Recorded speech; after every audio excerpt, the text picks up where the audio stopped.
అమ్మాయిలే నీ వలలో పడుతున్నారో, లేకపోతే నువ్వే వెళ్లి వాళ్ళపైన వల వేస్తున్నావో తెలీదు కానీ, 'బిగ్ బాస్' హౌస్‌లో రిలేషన్‌షిప్స్ వర్కౌట్ కావు అంటూ నాగమణికంట నిఖిల్‌ని నామినేట్ చేయడం జరిగింది.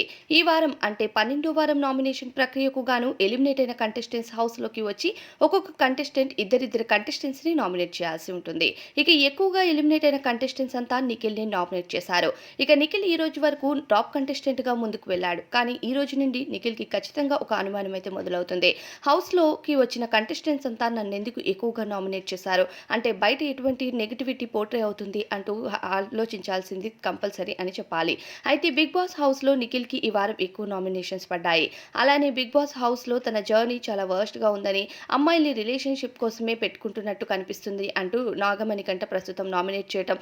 అలానే ఇక సోనియా కూడా అమ్మాయిల్ని మోసం చేయటానికే వచ్చావా అంటూ కూడా మాట్లాడింది. ఇక 1, 2 ఎగ్జాంపుల్స్ కాదు. సోనియా అయితే చాలా ఎగ్జాంపుల్స్ తీసి నిఖిల్‌ని నామినేట్ చేసింది. ఫ్రెండ్‌షిప్ అని చెప్పిన వాళ్ళే హౌస్‌లోకి వచ్చి నిఖిల్‌ని వరుసగా నామినేట్ చేయడంతో నిఖిల్‌కి ఏమాత్రం ఆయన ఆట అర్థం కావట్లేదు. మరి దీనిపై అభిప్రాయం కామెంట్స్‌లో చెప్పండి.